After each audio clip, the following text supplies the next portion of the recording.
comics.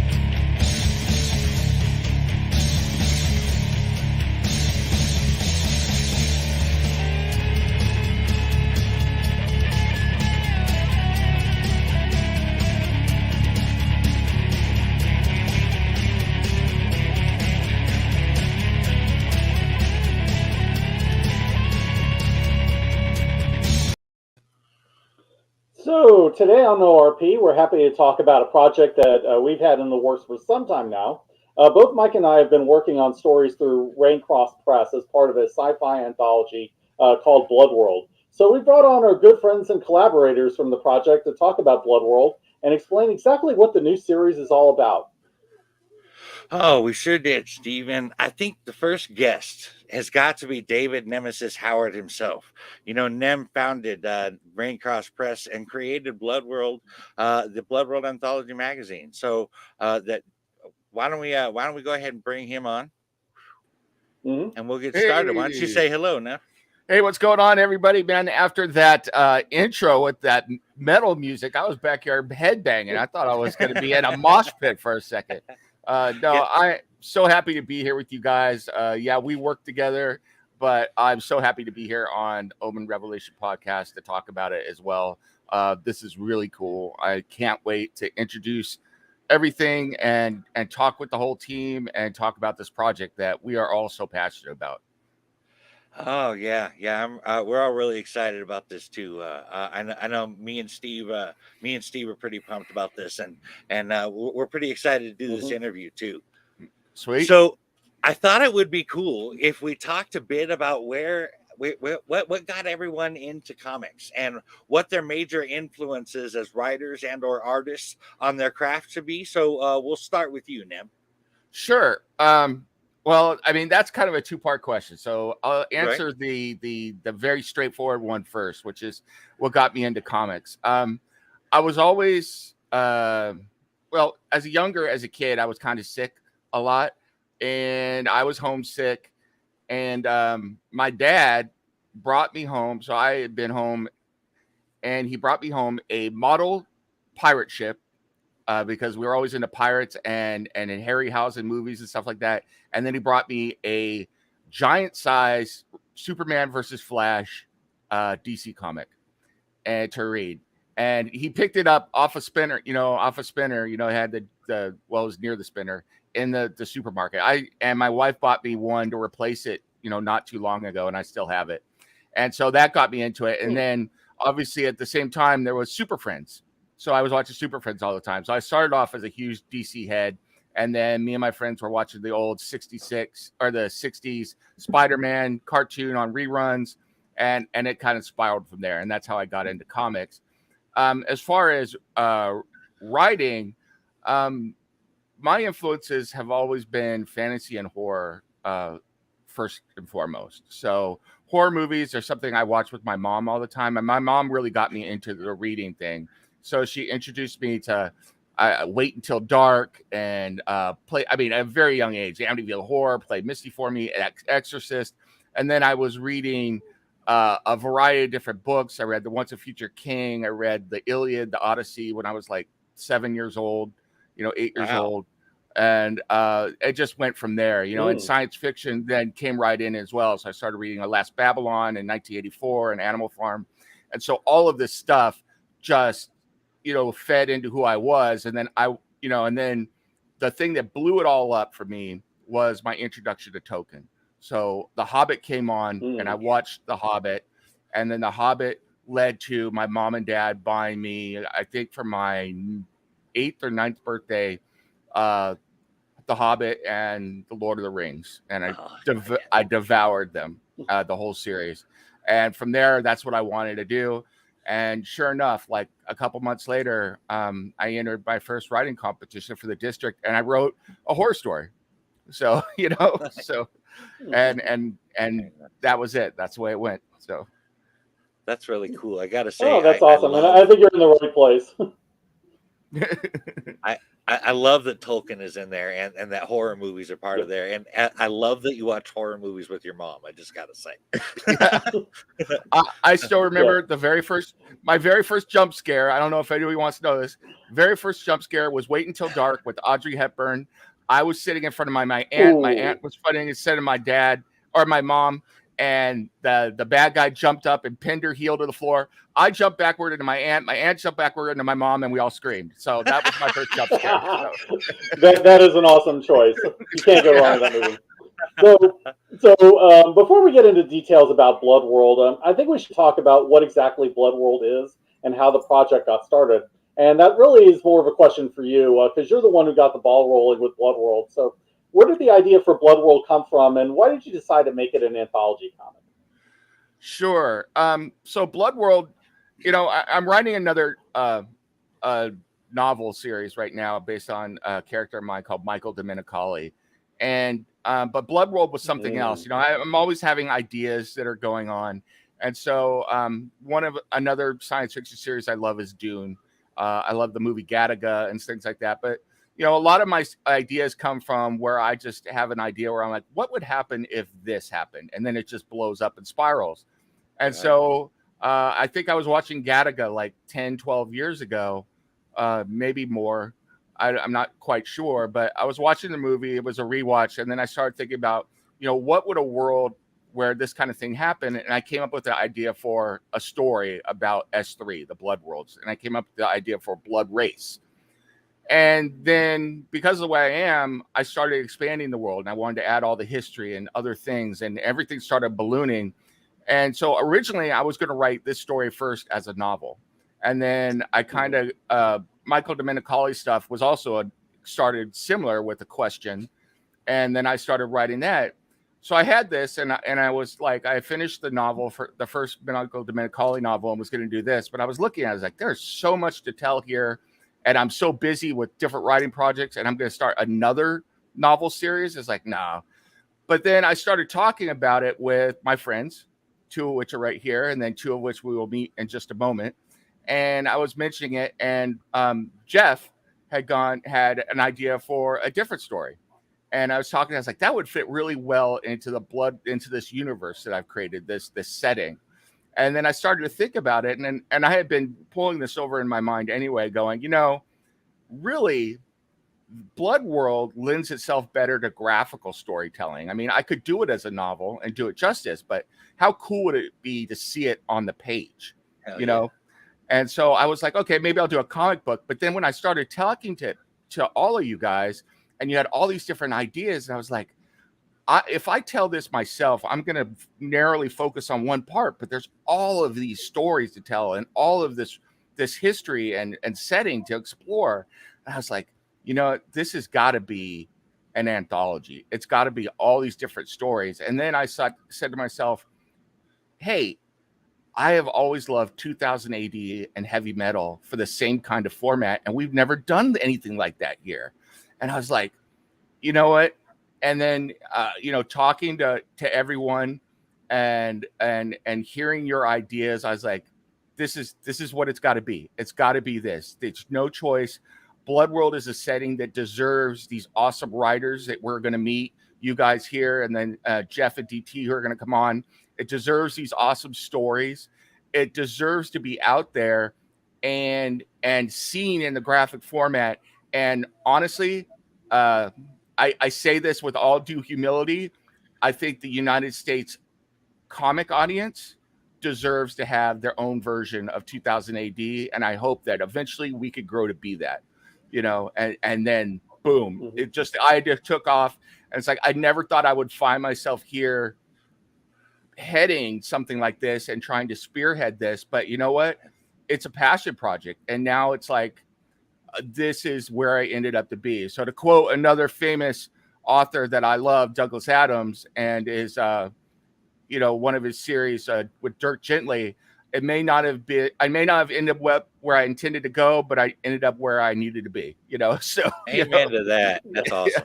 Yeah. Yeah. I'm so glad you mentioned Michael Domenicali. By the way, read that book once it comes out. I've read it. It's very good. So, Yeah, so from here, can we talk about Raincross Press as a company? When and how did you come by the name, and what's the story behind it? I know there's a story about the Raincross. I'd like to tell that. Sure. Raincross Press. Originally, I was going to self-publish the Michael Domenicali story, and instead, I'm publishing through ASAP Imagination. And there's a variety of reasons for that, and that's a whole other podcast about self-publishing and what you have to go through with Amazon and all that. We could talk. You could hear me. I'd start to rant. It'd be sloppy spoilers at that point.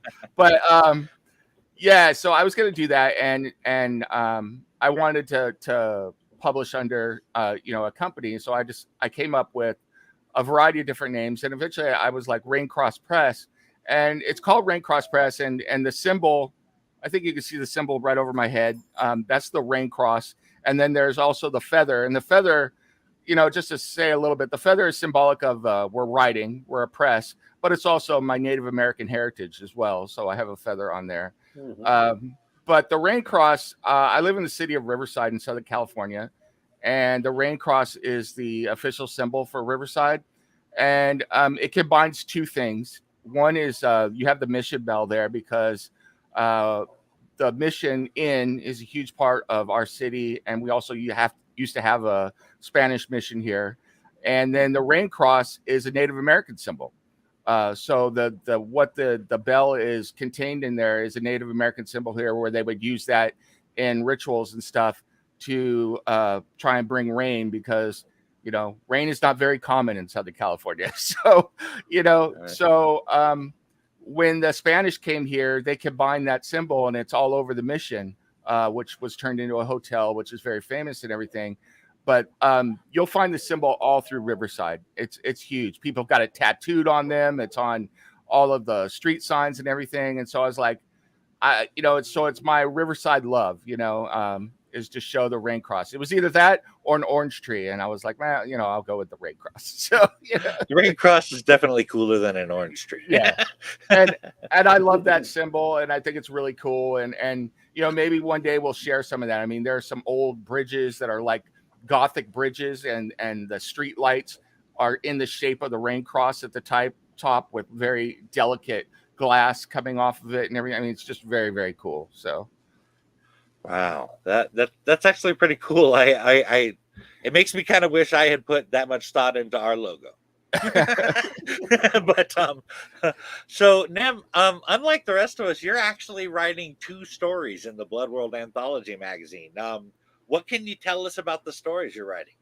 Sure. Well, the first story, and I can share that this is the story that we're going to lead the magazine with, because I really want you to meet this faction, and specifically one character who is the queen of the Ganymede monarchy. And this whole story, basically what it is about, it's a story of intrigue. It's a story of solar system-wide politics within the Ganymede monarchy. And the Ganymede monarchy was founded by cyber religious rebels who escaped Earth, were tried in absentia by the Earth government once they were took control of their ark, and then left to drift and die in space. And they managed to recapture control of their ark and crash landed on one of the moons of Jupiter. And over the decades and centuries, they have built this monarchy that's about transhumanism. And so one of the 2 of the first characters you'll meet is the queen of the Ganymede monarchy, who is Isabet. And she's got a very long, very royal name, who sits on the Phoenix throne of Ganymede. And then besides Isabet is her cousin, Dominic Chabot. And then the third main character you meet is the dragon of Ganymede 12, who is her uncle, who is a duke. And those 3 are going to be the main people that we will follow for this first arc of the story and what's going on with them. And I really, I would say more, but I don't want to spoil the story. But I mean, there's some very cool visuals. They are like I said, this whole faction is about transhumanism. They've integrated technology into their bodies, into their society.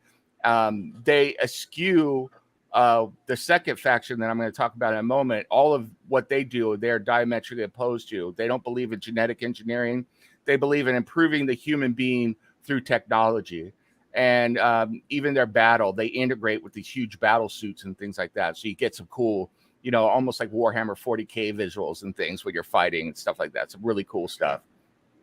The second story goes back all the way, and this is going to be the last story in the anthology, and we're going to leave you with this. And it goes back all the way to the very founding thing that I founded Bloodworld on, which was the Blood Race. And we're going to be following one particular Blood Wraith, but his entire squad. Initially, it's on a mission, but this story is really going to expand into politics and intrigue in S3.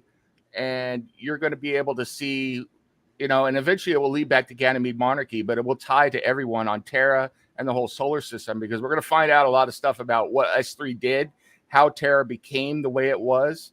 But initially we're focusing on this Blood Race squad, and Blood Race are assassins who have slippery genetics. So their DNA is slippery, and they have the ability through technology, so macros, and also just conscious will to real time change their body to do basically whatever they want. They can condense, they could grow gills, they could grow wings, they could grow weapons out of their body, they could condense their body to sustain huge G-forces. However, there's a downside. Every time they do this, they take the risk of having genetic damage to their bodies. And if they do enough genetic damage, then their bodies basically deteriorate and they turn into biological goo. So they always have a ticking time bomb within them where they never know if the next change that they do is going to end up in their death. Wow. Damn. Shit. That's pretty burly. It reminds me of like a story where the hero would slowly die off as they use their powers, or a villain or something like that. That's pretty intense. I mean, it adds this whole level of intensity to that whole thing. Every time they use their powers, that's a danger. That's pretty cool. I like that. Yeah, absolutely. And I should mention that they come from the second pillar of the triangle of power within the solar system, which is S3, which Seoul Scientific Symposium. And the Seoul Scientific Symposium is all about using genetics. They unlike, they believe in genetic engineering to improve the humanity. And they think that the people in Ganymede are a bunch of fanatics. They're a bunch of weirdos, religious fanatics. And then everybody hates the people on Terra. So, so they think that is a lost cause, trash heap.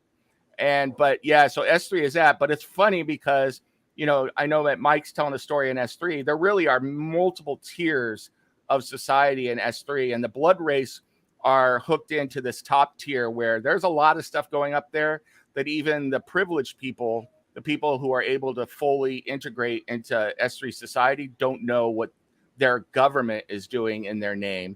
And then there's a whole, 80.6 of the population who are basically confined to being, workers, or basically almost indentured servants, because they can't, fully participate in society at all because their body can't do this genetic engineering, the way everybody else can. So it's really, there's a lot of classism in S3. Ah, all right. So you got this great idea for an anthology magazine, and you had to put a team together. My understanding is that Jeff was actually the first one to come on. So after I'm going to ask him a question real quick. We'll bring him on right now. Sure. Hey, Jeff. Bloodworld is coming. Come join us. Come join us, everyone.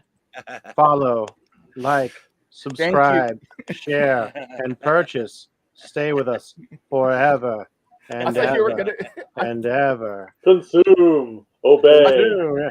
Does anybody else realize that Nim's comic book origin story is basically the same as Mr. Glass? Think about it. That raises some interesting questions about M. Night Shyamalan, but let's move on.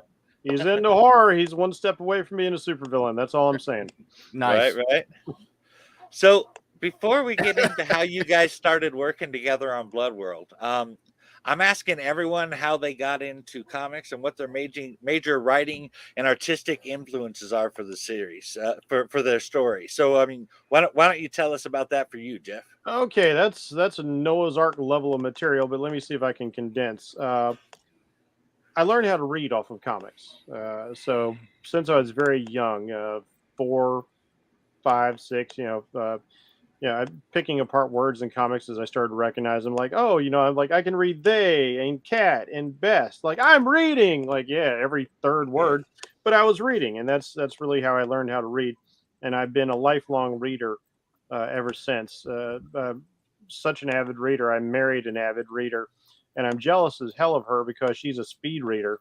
So she'll read like 4 books to my one and be done. So it's ridiculous, but we can spend entire afternoons in a bookshop happy as a pair of clams. As far as influences, prose, I have a long association with Stephen King. Like Nemesis, I'm a big fan of horror. That's one of my favorite genres. And so King, Clive Barker, Ramsey Campbell, just Dean Koontz, a whole host of fellows like that. The sci-fi genre, you'll find me picking up books by Frank Herbert, who's quite an influence on what I'm doing here in a lot of ways as well. Arthur C. Clarke,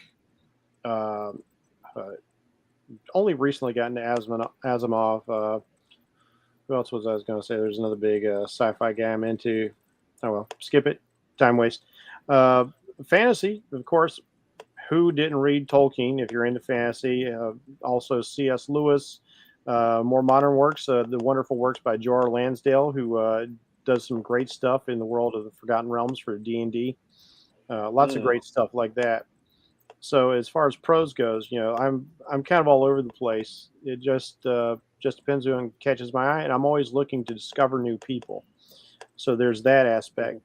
When it comes to comic books, reading influences. John Burns probably had the biggest impact on me, and because he's a writer artist as I am, and I love the fact that he made.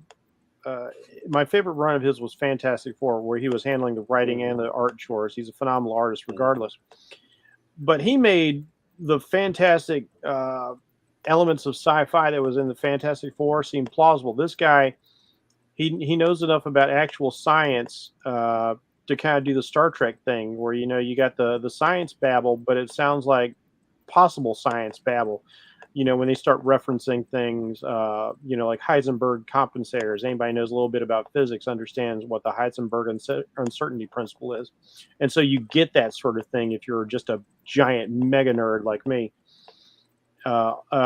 Since my story is very sword and sorcery in a great deal of its aspects, another tremendous influence in this case will be Roy Thomas, as well as Robert E. Howard. Now, Robert E. Howard didn't write any comics, but he and Edgar Rice Burroughs wrote a lot of fantasy, high fantasy with Tarzan, Conan, John Carter of Mars. Roy Thomas has adapted all of those works at some point in his career.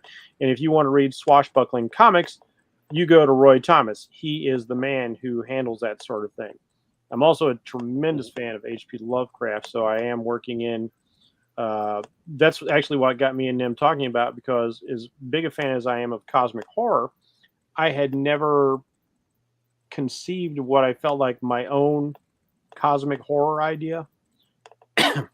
And I finally had something that felt like mine. I didn't want to do something as derivative of Lovecraft or King or anybody else who dips their toes in cosmic horror.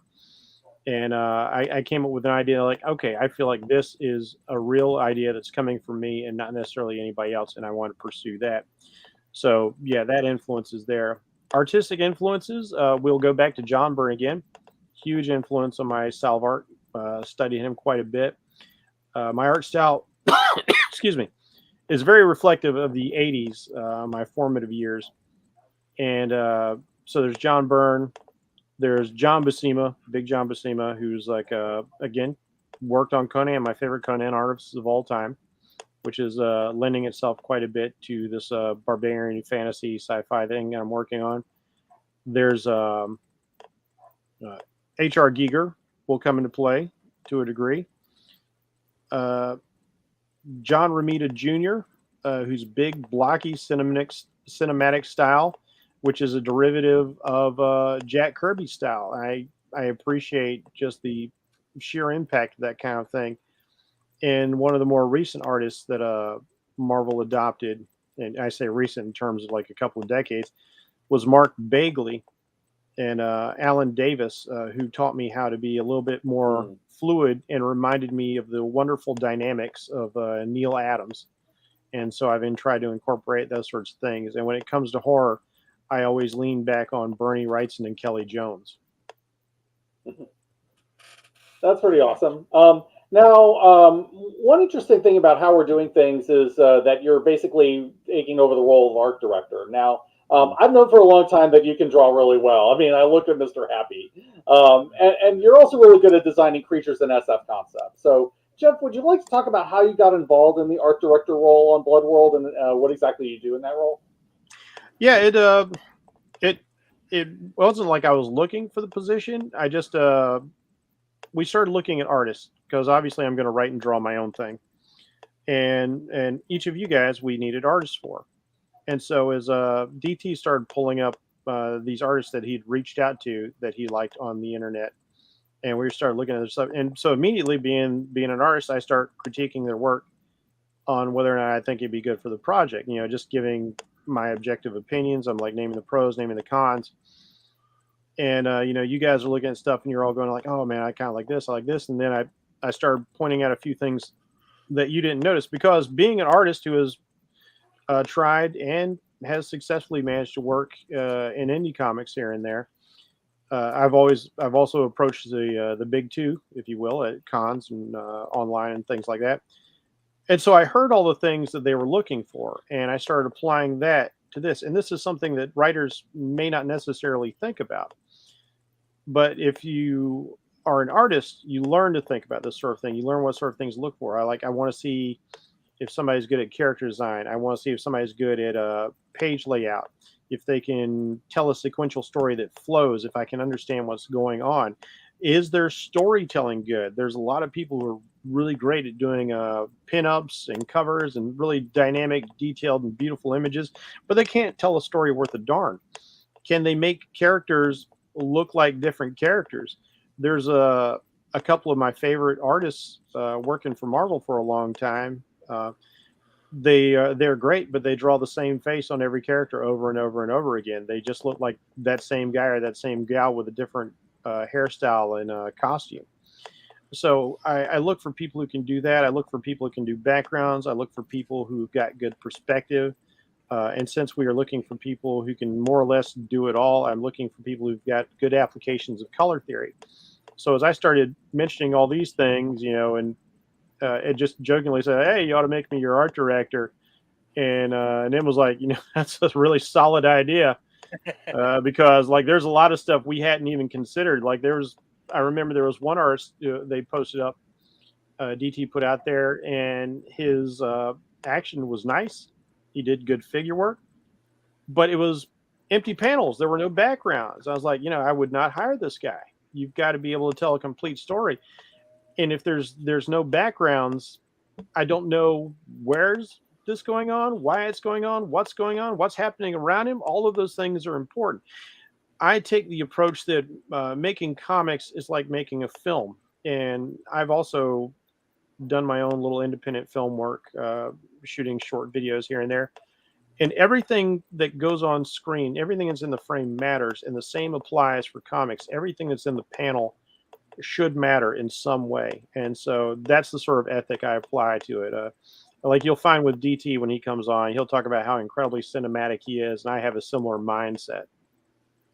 I will also add, because just being a little humbled here, he has done a ton of work behind the scenes on logos and character concept design and a bunch of other stuff for us that has really set us up for success for the artists that we have hired. And, you know, I've been in all these things and I have an artist's eye for what I like and my years of experience as a fan. But Jeff has that practical experience. And there is at least one example where, you know, he saw something in a person's piece of art that I hadn't seen that was a red flag, and it was just a great resource to have, because it'll, and conversely, he's seen stuff that I didn't see, so it's been able to, I know what I want from an artistic, from a vision standpoint and how I think it marries up, but to have someone who has that practical experience has been, I can't overstate how important that's been and what a resource Jeff has been. So I had the free time. I'm a little curious. We didn't jump into this very well, but how did you guys go about meeting, and how did Jeff come onto the series just as an artist and a writer? How did that go down? You want me to take that one? Yeah, go for it. Okay. So Nim was talking about one of the things we do in our own little sloppy spoilers chat is because the bunch of us are so into doing these reviews, and we review media often from a writer's perspective. And right. I also go into a little bit of extra visual detail because being an artist and somebody who's made film, I understand a certain amount of visual language. And so I bring a little extra there. And the fact that my super nerdiness also goes into VFX and FX. And I love watching the extras on DVDs and getting these making of movie books and getting into all that minutia. So we get into all that, and that leads into us having these wonderful discussions, sharing each other's stories. Like, Nim gave us previews of his novel, and we start pitching story ideas to each other, like, hey, because we're looking for that feedback. It's like, hey guys, what do you think about this idea? This is something I think I'd pursue. And so this is where my cosmic horror story came in. I was so excited by the premise of that, and I was just going to write like a little paragraph kind of blurb, and it turned into this monolithic post on our private little Twitter feed there. And Nim got like really fired up. He says, like, man, this really feels like this would fit within my world. And of course, I had some exposure to this world because he shared that work with us, and he did a precursor to the story in the what's the name of the book? Anthology. Thank you. Perspectives. The Perspectives Anthology through ASAP Comics. All proceeds go to charity, by the way. And so I got really fired up, and we got to talking about that, and I got excited about telling this story. But then as he starts broadening it and talking about the wider world and how things work, I got fired up to do something else instead. And I decided I was going to keep this story for myself. But I started to realize, like, oh, I really love the sword and sorcery fantasy, and giving it a sci-fi bent would be so much fun. A little bit of that John Carter kind of action. Yeah. And I'm an enthusiastic world builder, which perhaps comes from my decades and decades of being a forever DM playing Dungeons and Dragons. And so I started, like, he gave me like a little primer of what Earth was like. And the next thing you know, I'm going off, like I'm creating this mutant barbarian, and he's got this magic sword, and of course there's like, a big influence of mine was Thundar the Barbarian cartoon, but I kind of wanted to adult that up where you have mutants and magic and mystery in this post-apocalyptic world, and I wanted to put my kind of spin on it. And so I started creating this ecology for this burnt-out wasteland of a world. And one of my favorite things about the movie Avatar, the movie itself is rather derivative, but James Cameron really nailed creating a world. I mean, it's a living, breathing ecosystem that I can believe in. So I wanted to do something similar.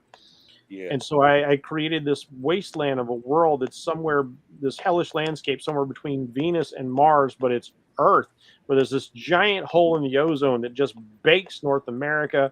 70% of the water, the surface water, is just gone. The sky is orange. It looks like hell outside. It's high carbon dioxide most places. All this radiation from wars and the UVs coming through. So like the most of the people who weren't able to get to safety, either in the high-tech spires or flee down below the earth, have become these mutant monstrosities. They're not even close to looking human, although they have human roots. Like my primary hero has 3 arms. So to give you that kind of thing. All right. Fellhand right here. So. Yeah, Fellhand over there, and I decided because I wanted to build an ecosystem that at least had some semblance of working within this context. So a lot of creatures, you only get water at night and at certain selected places as the temperature rapidly cools, and then everything kind of absorbs a bit of extra radiation to sort of sustain them. It's like plants feeding off the sun via their chlorophyll. But water is such a primary thing that everything, the need for moisture, everything has become incredibly predatory, including plant life. So the whole world is out to kill you. In my head canon, I've never told you about this. The Yachua from Predator stopped coming to Earth because it was just too damn dangerous at this point. It's like everything hunts you. And I will say I hadn't announced this yet, so I will announce it here. Nose itching. That precursor story that Jeff talked about and that Steve said was in Perspectives. Just gotten the rights back to it. Please go buy Perspectives if you're interested in that, because all proceeds still go to charity. Mm-hmm. But I am going to be putting that on the raincrosspress.com website as a free download. So free read. Nice. Badass. So that's going to be up there. So, yep. So that will be happening next week. That precursor story, which takes place, if I'm remembering correctly, it's almost 300 and something years before current timeline in Bloodworld. So, and I like to say that what Nim has created, it's such a wonderful sandbox of ideas that immediately I know I saw the potential, and I'm pretty sure each of you did as well. As soon as he started talking about it, I think the thing that appealed to us all is we realized there were just limitless numbers or types of stories we could tell with their own genre, texture, flavor. And I went from writing a story that was just going to be kind of a simple hack and slash, my ode to Conan sort of thing. And it has blossomed into this Game of Thrones / Dune level epic where there's going to be between the people who live in the spires and the people who the mutants who live in the wastelands, they're literally looking down on the rest of the world from their ivory towers. So there's classism, and a number of mutant tribes worship the spires as gods. So there's religion baked in there. There's going to be a tremendous amount of machinations going on from players in the world that I can't reveal yet. And the one thing I will reveal is my character Fellhand, because everybody in the wasteland gets a name based off of their accomplishment. It's this kind of warrior tradition. It's sort of a Native American cultural thing because all the cultures kind of got mixed once the oceans boiled off. There was a lot of cross pollination as people try to kind of travel the globe. And so I'm basing this particular character off of Native traditions and Viking culture because I have some Viking culture in me. And so I got to ask a quick question there. Do you mean is it a thing where there's the coming of age ceremony or what have you? Is it something like that where you get your name and you become a man or whatever when you get your name? Or somewhat. If you for instance, my character comes from a tribe of 4-armed mutants, but he only has 3 arms because he was born with a withered arm, which in the greatest of Spartan senses made him veritably useless in the eyes of the tribe. And so they went ahead and gave him a name just to give him something to call him, other than just boy. His name was Shorn because he was short an arm. And he was used for bait on hunts and things like that. If he was tolerated at all, savaged, beaten, and finally driven out. And then later on, he even loses that arm completely. And somebody else Shorn you are now. Your name truly matches. But when he will have this epic adventure in a flashback, and he will kill something appropriately dangerous. And he will be recognized as having a very fell hand. The word fell in the older languages means dangerous, lethal. It's an ill omen to run across somebody who's a fell hand with a sword. They will lop your head off. So that's where that sort of thing comes in. And so you can be named by somebody who witnesses your accomplishment, or you can name yourself if you can back up the name. But typically, somebody recognizes it, and there are tribes who do celebrate that coming of age sort of ceremony, like, go out and earn your name, my son. And so in the Wastelands, that's typically where we get that sort of thing. Like, there's one of the villainous characters in the piece is there are these mutant people who look kind of like alligator men. They're very heavily scaled with like kind of radiation keloid scars, and they have these large clawed fingers coming out of the middle joint, and one in particular has this ridiculously huge claw that actually kind of bends back and almost to a separate limb, and it whips out, and he is called Limb Reaper because he scythes off people's like limbs and heads and things like that. And so that's how he earned his name, by his physical attribute and his power to use it. Very cool. All right. So we're going by the order that people came on to Raincross here, and that actually makes it Steve's turn. So Steve, how did you get into comics, and what are your major influences as a writer? Okay, I'll try to make it relatively brief because I know that we still have DT to come on, so I'll try to make it quick. My memories are a bit hazy because it's been a long time, but my first comic actually was a foreign language version of Asterix, and that's what got me into the media. I discovered I discovered mainstream comics like a little bit later after watching Superman the movie, and then I discovered like All Star Squadron, Legion of Superheroes, and like the DC's version of Captain Marvel, Billy Batson. But I think what really captivated me was when I got to Marvel and got into X-Men, the New Mutants, the Fantastic Four, and I agree with Jeff, that was a really great run under Byrne. That's kind of when I started. And epic titles like Dead Star, and honestly, Epic Illustrated is a big influence on the way I do this. But I've also let me see. I was going to, but there were also other things that I got into as well around that time. Tons of science fiction and fantasy. I read a lot of Tolkien as a kid. Those influences seep in. But a lot of my influences are all over the place because I read a lot of science fiction, fantasy, a lot of classics, and I tend to draw on whatever best suits what I'm doing. But my dominant influences in comics are Chris Claremont, Jim Starlin, Mark Waid, Frank Miller, Neil Gaiman, and Kurt Busiek. And in terms of other stuff, I draw quite a bit on Rod Serling, Michael Moorcock, R.A. Salvatore, who just created Dristo Urban, and E. Doc Smith, who was really probably my formative influence when it comes to science fiction. Now, for Bloodworld specifically, I would say that I drew more on the Epic Illustrated stuff and a lot of things outside of comics, and including my love for Westerns. So when Nem approached me for Bloodworld, I mean, he was initially thinking of a character in the vein of Conan or something along the lines of Robert Howard.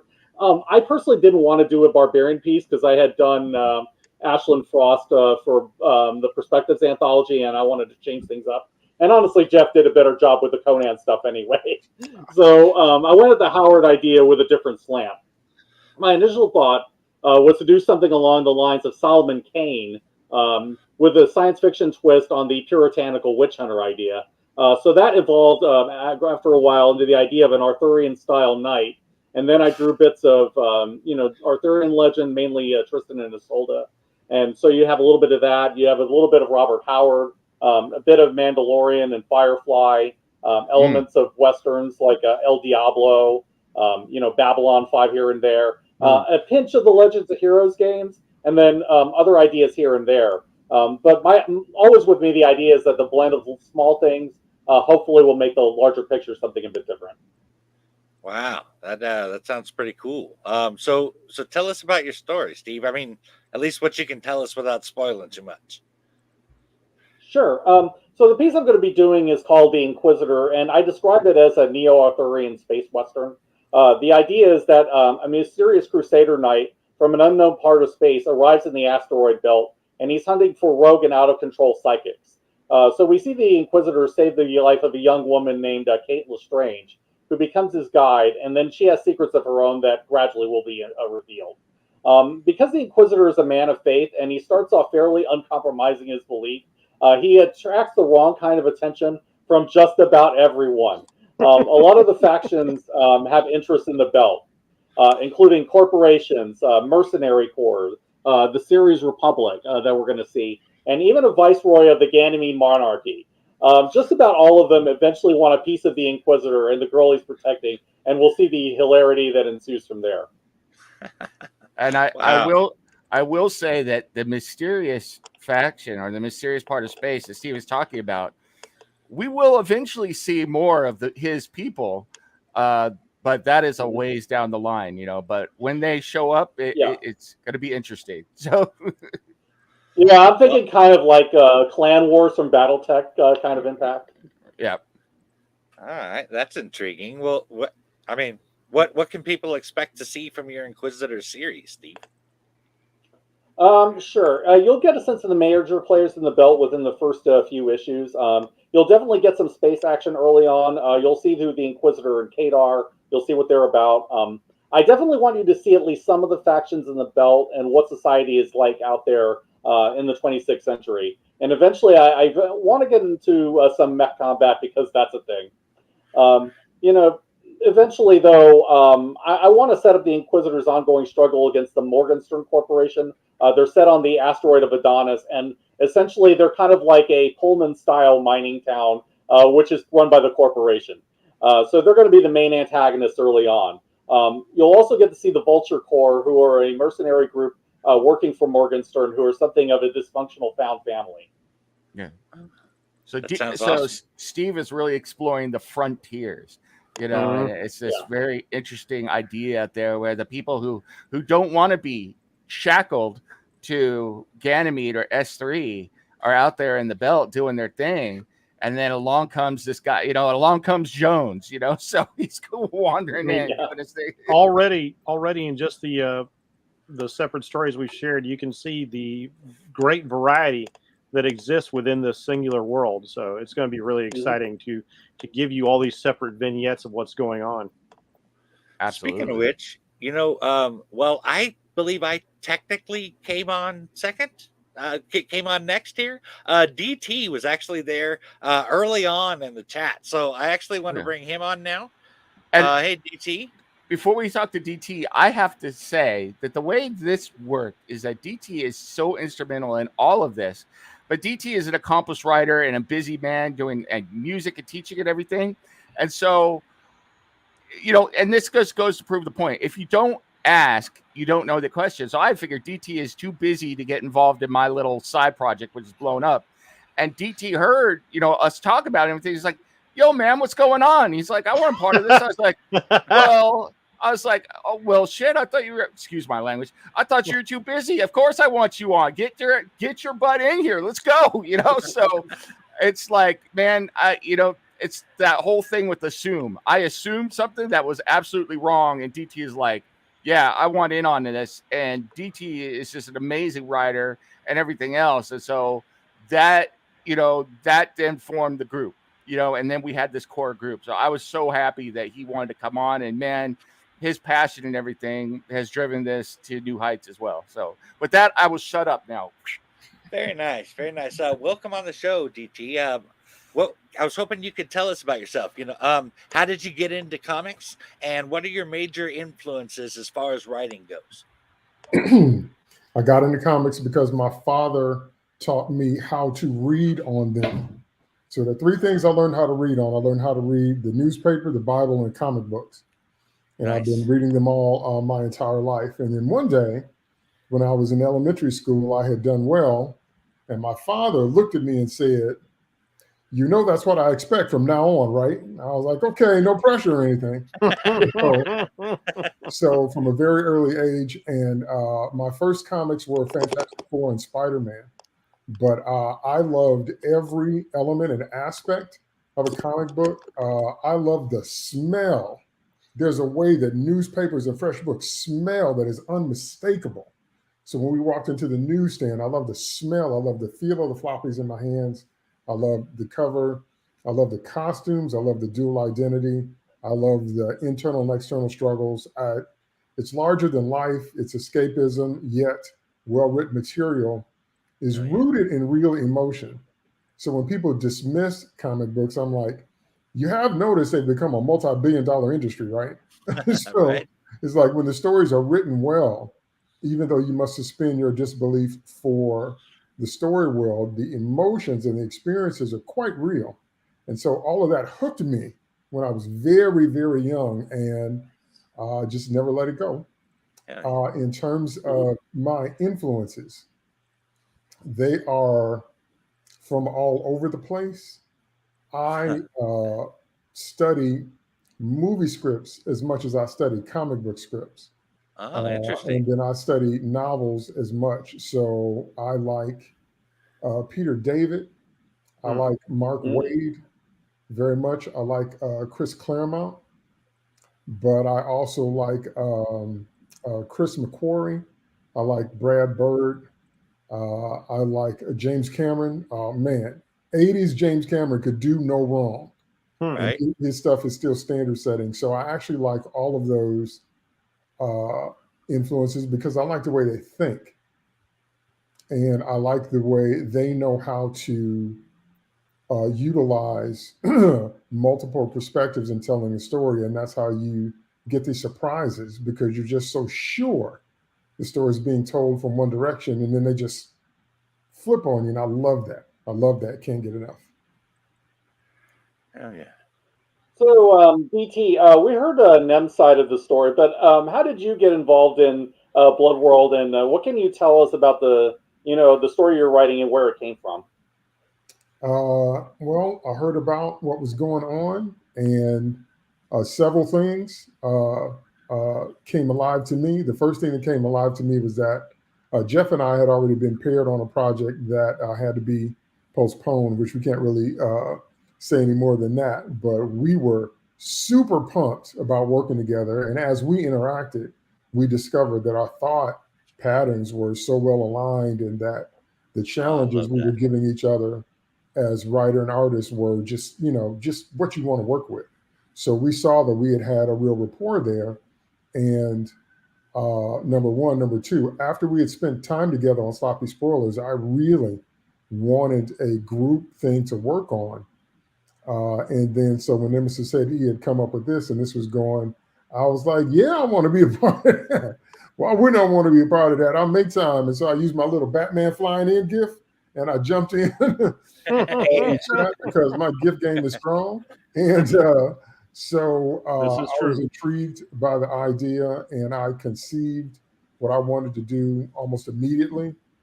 I saw it on the inside of me. I said, oh, okay, yeah. And I said it before, but it's rare that you get people of like minds, rare that you get people that you have both personal and professional camaraderie with, rare that you get people who understand enough of the game to give you the room you need to do what you want. And NIMS is all about that, giving you the room as a creative to tell your story the way you want to tell it, and then match the people, that kind of thing. And that's rare. I mean, the number of panels I've been to where I've heard the professionals kick and scream. I don't mean that we're not professionals. I mean, from the big two, that's what I mean. Heard guys on that, on that tip talk about the way their ideas were hindered, things about editors and deadlines and dictatorships and clash of personalities. And, I've never forgiven Straczynski and who else was it for Sins Past. I know that wasn't Joe Quesada. Yeah, I know it wasn't his idea, and I know he didn't like it. And I forgot who was it that originally did it. Joe Quesada. Yeah, so, Quesada. Yeah, I think it was Quesada. He was EIC at the time. But that had such an impact on us as fans, and so I've always been well aware of the power of words, the power of comics, and the power of imagery. So to be a part of something like this, I thought was just a blessing and a golden opportunity. And I definitely was happy to get in on it. In terms of my story, okay, well, let me say it like this. If you're a creative person, you are born with antenna. Your antenna ties into the muse. The muse is the spiritual energy that hovers over the earth that drops ideas on people. When the muse drops ideas on you, if you don't take them, then 6 months later, somebody else will come up with that same idea. You'd be like, hey, I thought of that half a year ago. You didn't take it seriously. When you are a creative, that is on all the time, 24/7. Good ideas wake you up in the middle of the night. Song lyrics wake you up. You can't turn it off. And so it's just the nature of our existence. So I said that as a preamble to say some stuff that I get is outside of me and I hear it and I write it down. It's crazy as that might sound. Some stuff that I get is inside of me and I see it and I have to hurry up and write it down so I don't forget it. As soon as Nemesis told me what his idea was, that story said, boom, right inside of me. I said, I got it. I knew what kind of character I wanted. I knew what kind of story I wanted to tell. I knew what some of the major story beats were going to be. And then after you get your inspiration, you have to add your perspiration. So then I have to go in and I have to use my writing skills to craft a good story, to craft voices, to craft good reveals, pacing, all the stuff we talk about all the time. So the same scrutiny that we use for others, I use for myself. And so my story is on, I can't really say a lot because literally anything I say is going to be a spoiler. But my story is on Earth in 2587. And I will say that it's in swamplands and a little bit contrasted to Jeff's story, who's in a different part of the world. And it has everything to do with very common themes, and one of which is what would living in this kind of environment do to you psychologically. And another great theme that I can't wait to explore is the contrast of, it's very similar to Los Angeles. If you've ever been to LA, you can see many different types of people on the same street. Like you can see like total opulence on one side and other things on the other side and different ethnic groups all like in the same space. Because Chicago's not really like that. Chicago is more sectioned. But in Los Angeles, I discovered right away that there is these huge juxtaposed ideas right next to each other. And that's the basis for my story. We're going to be examining different ideas that don't look like they should be in the same space, but they are. And the other thing I can say is that it involves a family. And the other thing I can say without spoiling everything is that everything is important. And when I say everything, I mean everything. I always add little flourishes to my character that have a payoff in the story. So everything visual, every word said, everything's important. So you got to pay attention to detail.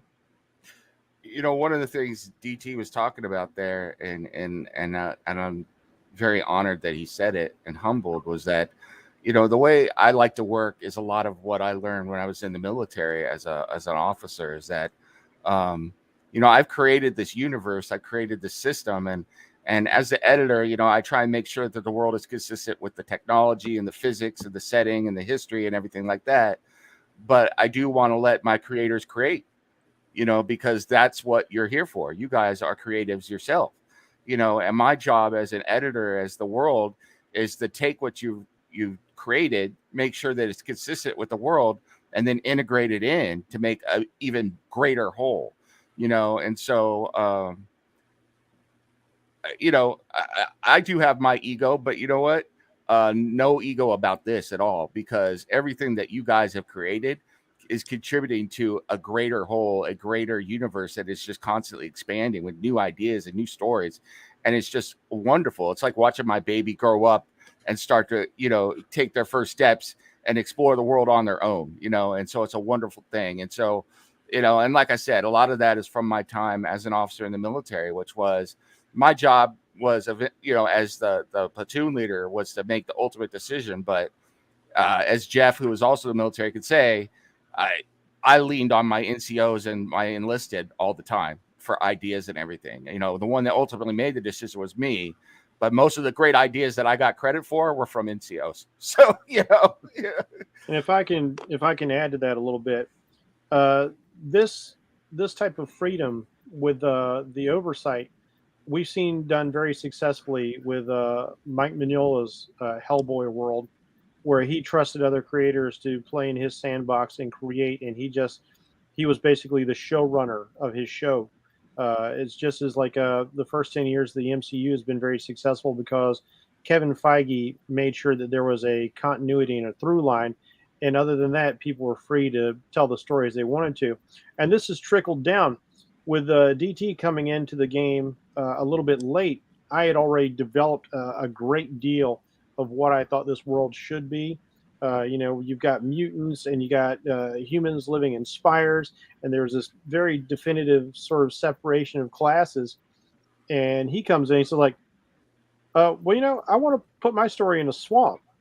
I was like, swamp, man, I've already decided this world is a barren nuclear wasteland. Okay. How do I make that work? And I figured out a way that could possibly work. I was like, what do you think about this idea? He's like, oh, I really like that. And he started going with it. And he's like, and my stuff is going to have people out in the wasteland. It's like, all the people in the wasteland are mutants. How do we do that? It's like, okay, some people fled underground. They didn't get hit by the radiation. So you got regular people who are coming back to the surface and living on there. And it goes into, it's like a movie production. When you have a studio or a house like this, it becomes this tremendous collaborative effort that we all kind of feed on each other. And as we keep excitedly putting things in the chat, like, oh man, I just had this cool idea for this cool creature. I had this cool idea for this. And somebody will go like, oh yeah, I'm using that. That's that's going in here. And that gives me an idea for this. Oh, I like that idea. And the next guy's like, I'm putting that over here. And it just keeps flowing. There's this incredible flow between all of us. It's as close as I feel like we could get to being back in the 60s at the Marvel bullpen when all those legends were working together and just bouncing ideas off each other in the same room and creating magic. That's what I feel like I'm living in 2022 with these guys. And then the amazingly cool part is, and these guys come to me and go, we're doing this and this and this. And, and I had worked on the Spire cities that are there and what was left of Terra. And then they're like, how did they go underground? And I'm talking to DT. It's like, well, there was, of course there was an underground system for moving rail, and there was an above ground system. And then I was talking about my story with the S3, the blood race. And so now they're going to South America, and I borrowed from what Jeff and DT did in South America. It's a completely different environment, in the middle of the raid force. So very cool stuff. Which then, and it's the same sort of collaborative effort I had with Mike, in S3 Hub Cities. So, plus also, well, those ideas expanded and led to, like Jeff said, the creation of other creatures and the creation of other environments, but also the creation of other possibilities. One of the most brilliant things that Jeff said that I really, really jumped on was the fact that there has been a cultural blend. There has been a mixing of ethnicities for survival's sake, and all the things that would happen if you have to go underground to survive. And then there's also some negative aspects of that too that are going to play in the story, because people are always people regardless of the environment. But that kind of idea is an idea that I have always loved. What would happen if there was great ethnic mixing or blending, or however it is you want to say it, of necessity? What comes out of that? So that plays a part in my story as well. Very nice. All right, so Michael, how did you get into comics, and who are your influences as a writer? Since Steve's not here at the moment to ask you.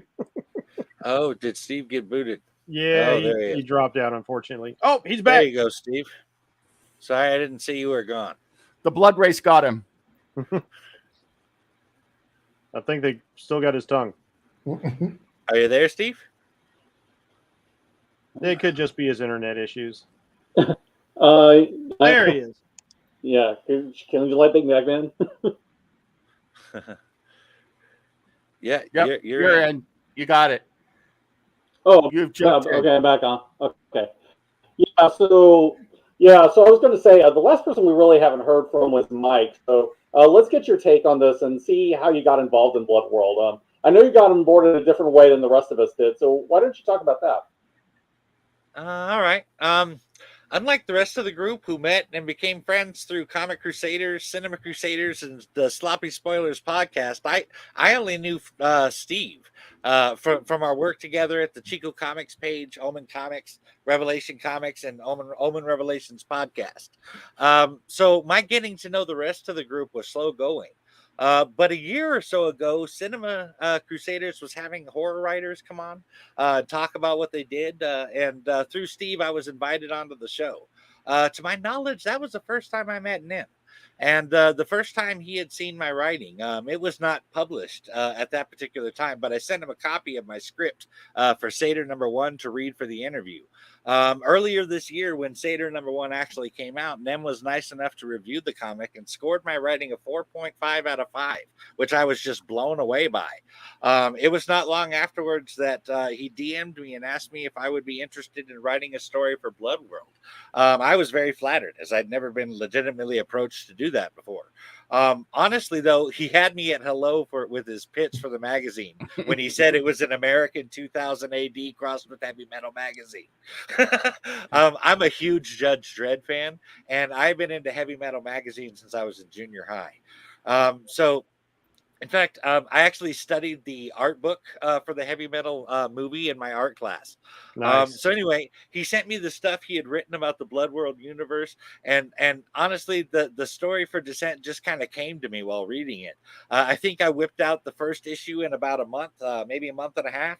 But I don't know. I don't actually know this story from Nem's perspective.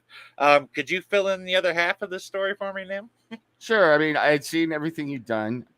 We've obviously we also played D&D together, but we talked about horror and everything. And I saw your writing, and I also Steve is in all our discussions, and so I've seen a little bit of what you've done with Omen Revelations and everything, and it was really interesting.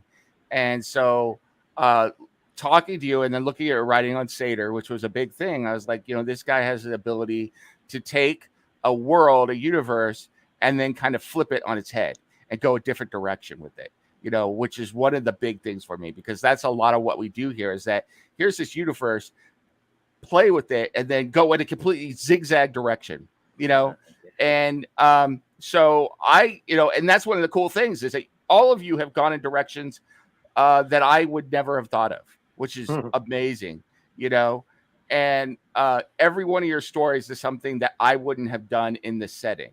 And it's true to the setting, but it's something different. And I love that. And so, I saw all that writing, and then I said, hey, would you like to be part of this? And I sent it to you. And then you pitched me this idea. And it's within S3. And, while DT and Jeff, I'm kind of like S3 and Ganymede, where I was looking at Terra as kind of like the trash of the planet and wasn't writing anything there. And then these guys made it come alive. So I'm still Ganymede. I still look at this trash of the planet, but they made it interesting. But S3 and Ganymede are my babies. You best stay out of our hood, boy. Yeah. And you come into S3 and pitch me this idea, which is just a complete left turn.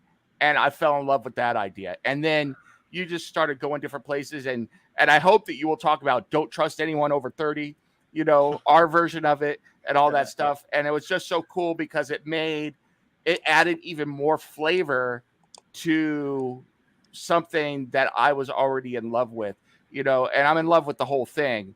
But like I said, S3 really is the genesis of all of this. And then it was Ganymede.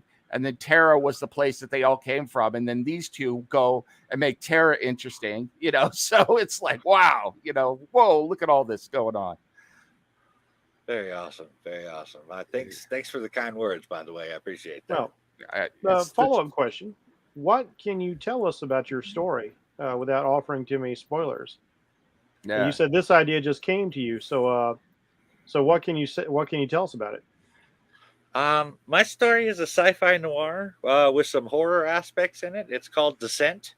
The story follows a murder mystery that will keep you guessing, investigated by detectives John Pearson and Alan McCullough. The story was inspired by Blade Runner as a franchise, but specifically Blade Runner 2049 and the shorts that came out along with it. The next big influence was in the characters in the story and its gritty feel, and that came from Seven, starring Brad Pitt, Morgan Freeman, and Kevin Spacey. I really focused on world building with it. I chose one of the S3 hub cities as a place for my story, and I built that hub city up from the ground.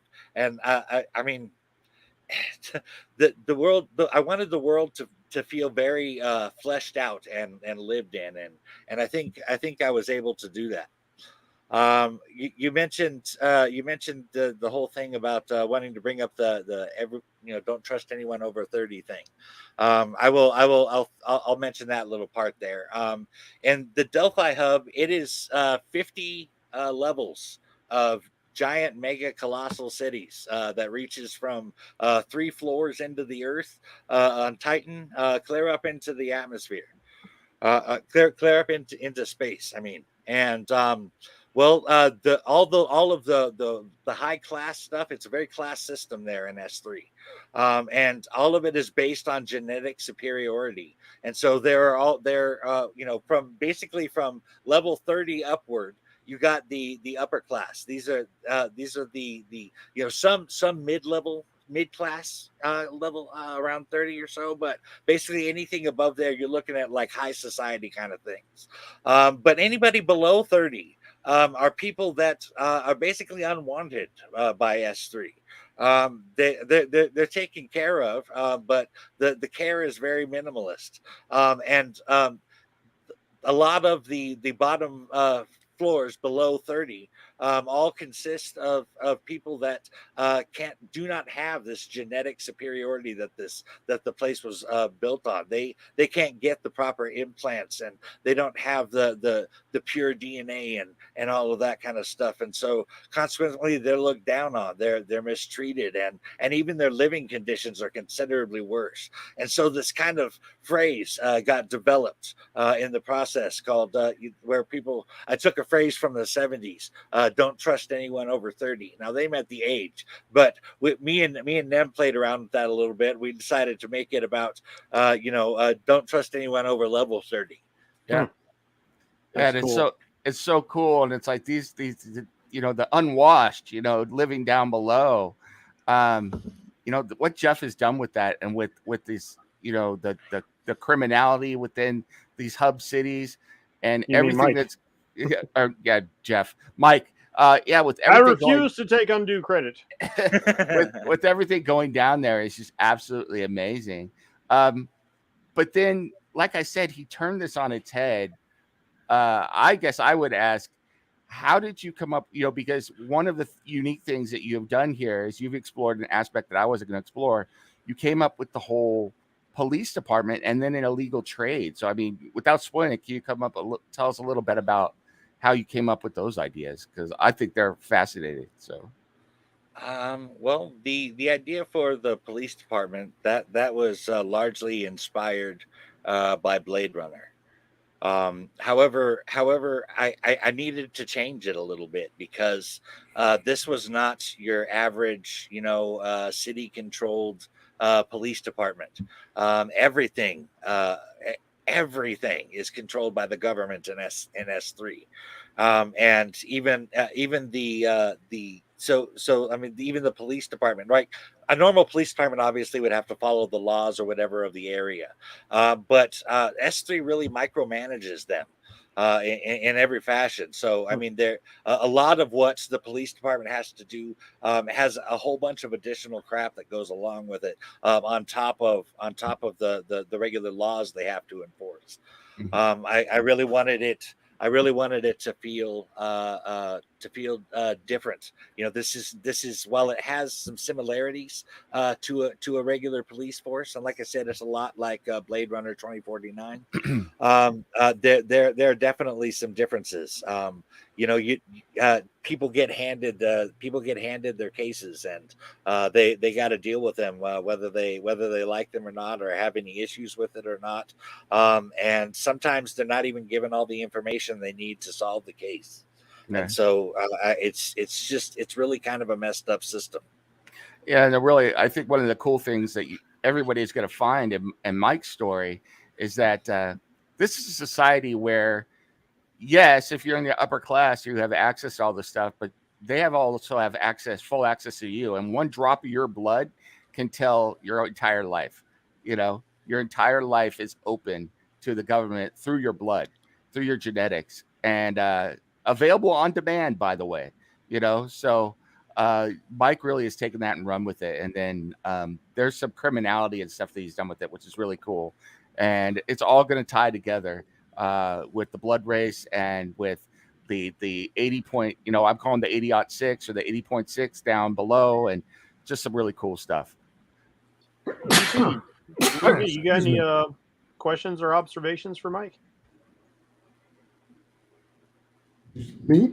Yeah. Did you have any questions or observations? Yeah. Well, my first comment about Mike is that when I read his writing, I was blown away. It was so good. And he was able to capture my attention and put me in the world in a paragraph. So it wasn't this build-up where I have to read for a while and then I'm invested. It only took a few sentences.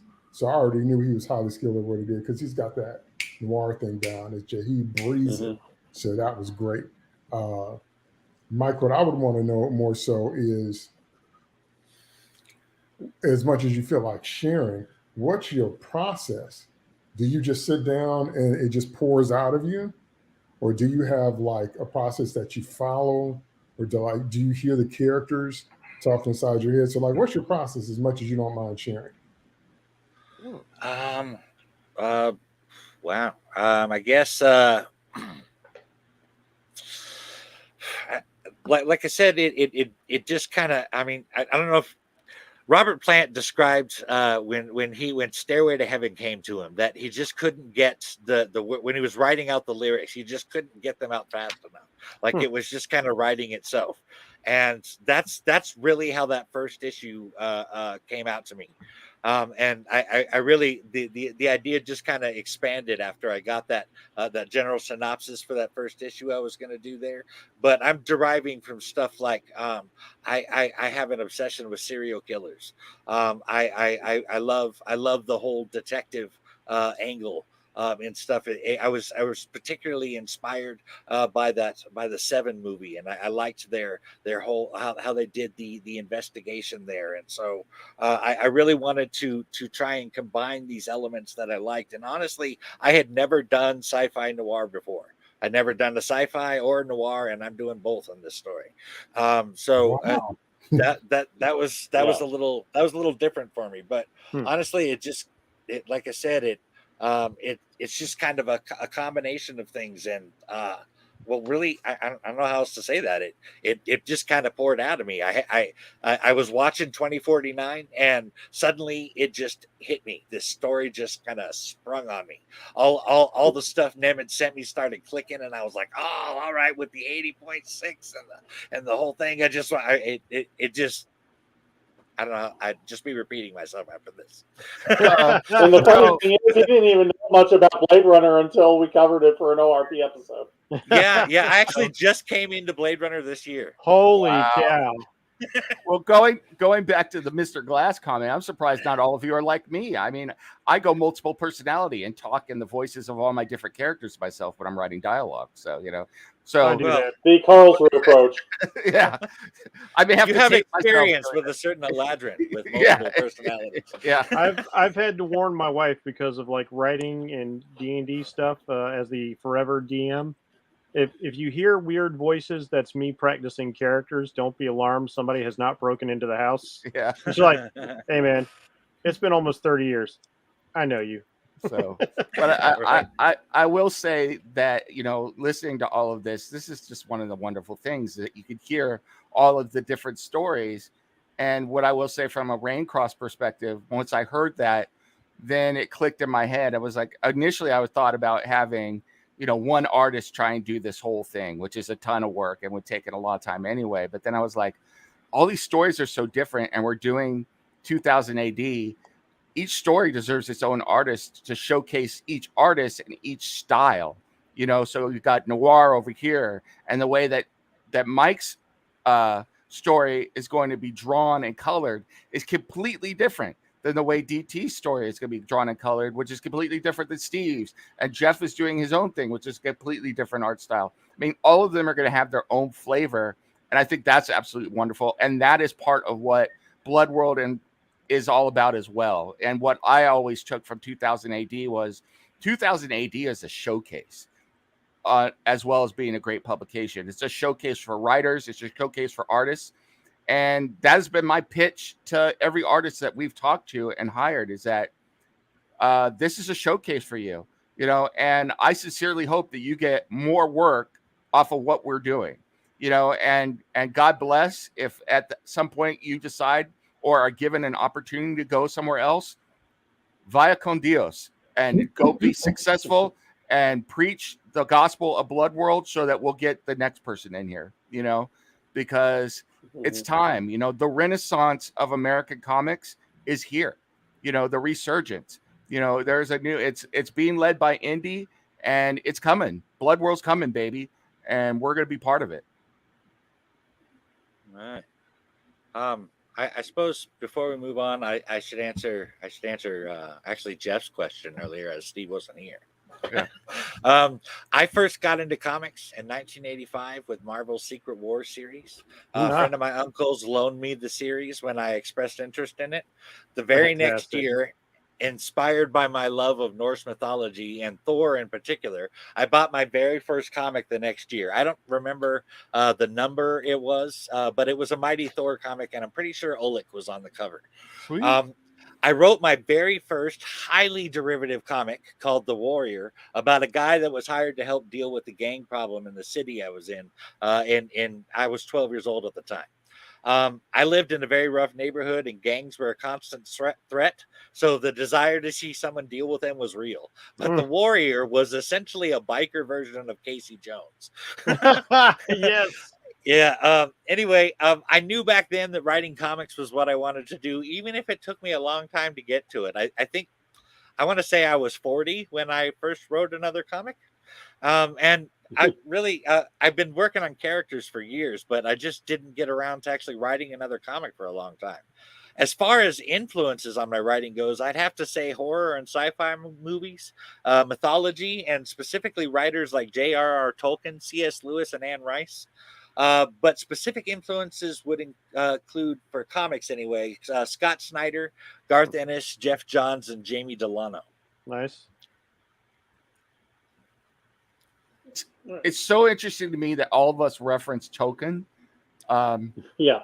I don't think you can overestimate his influence on this whole generation. I mean, we're all roughly around the same generation, and I think that resurgence of Tolkien through that first Hobbit cartoon and then how it exploded into the consciousness has influenced all of this whole generation. Really, it's amazing.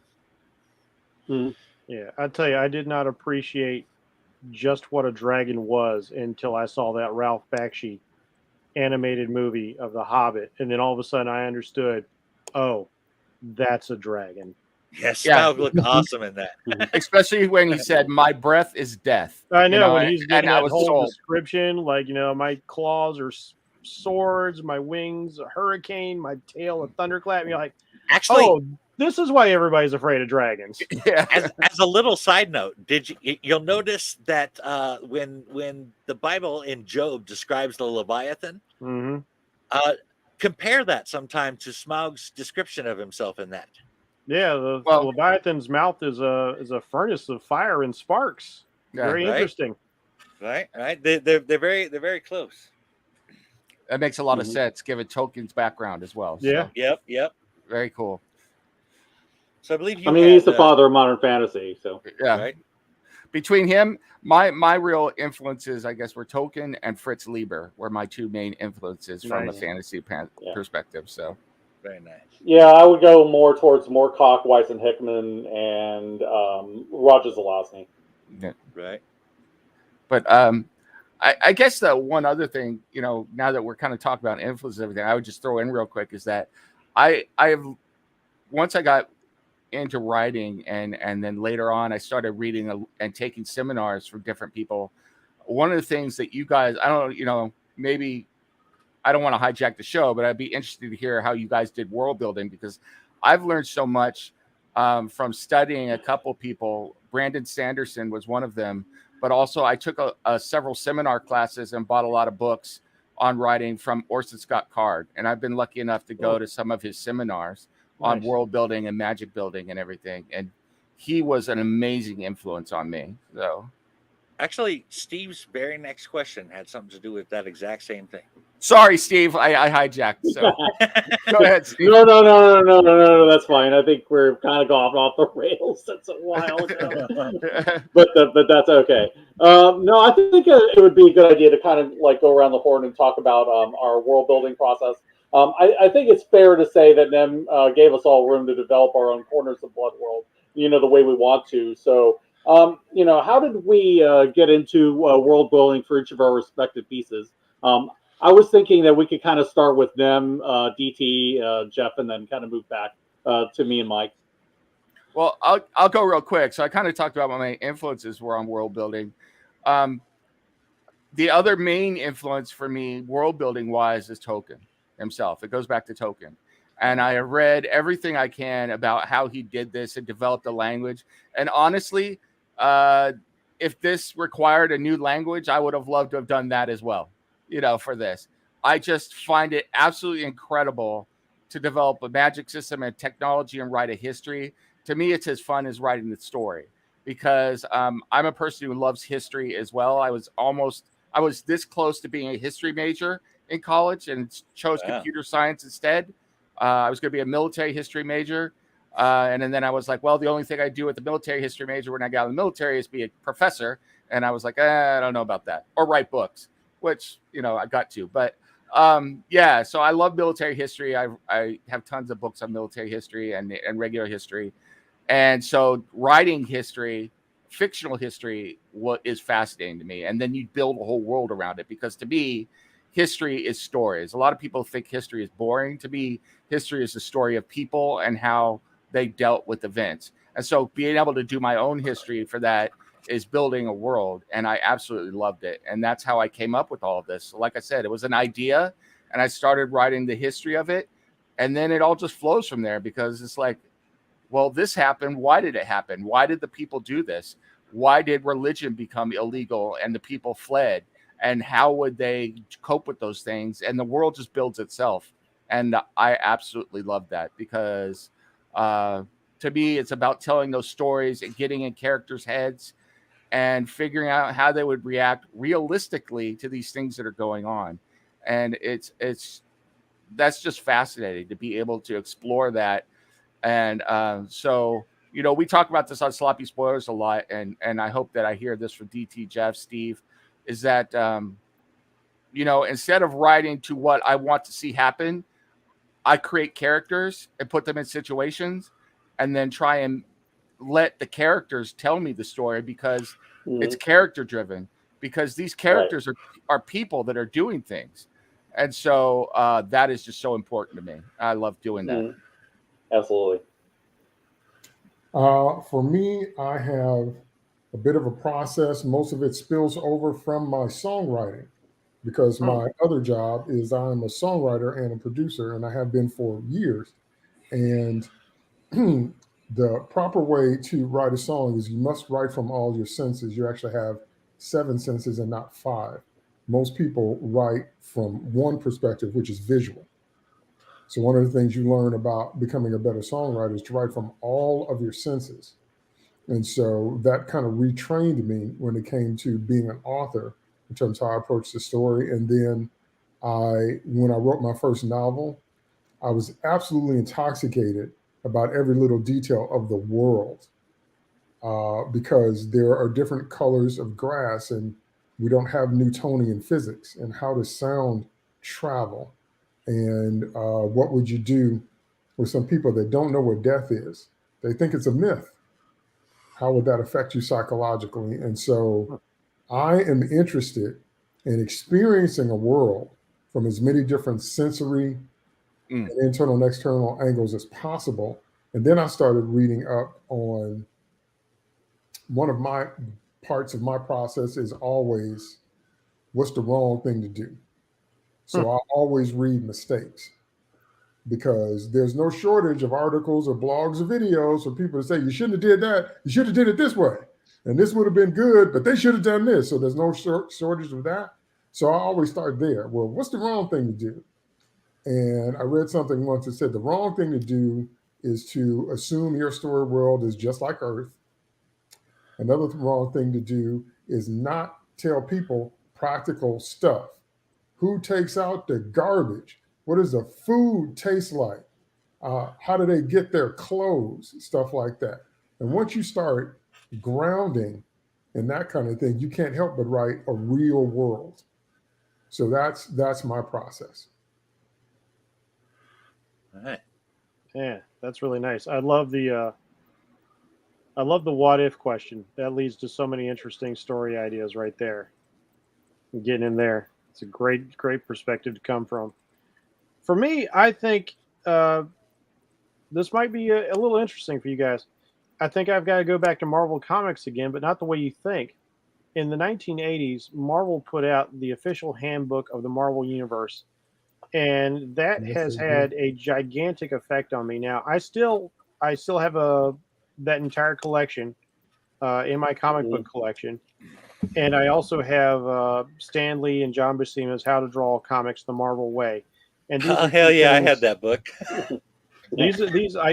I had one copy for decades, and I gave it away to an aspiring young artist, and then I went out and bought myself a new copy as soon as I could. It stays on my shelf. I don't look at it every day, but I do look at it frequently enough just to remind myself of those important lessons. Now, the official handbook of the Marvel Universe was important because up until that time, well, I won't say up until that time, because even as a kid, I was drawing my own comics inside of spiral notebooks at the end of the year, when I was free to use all those unused pages. I never saved them for next year, the next school year.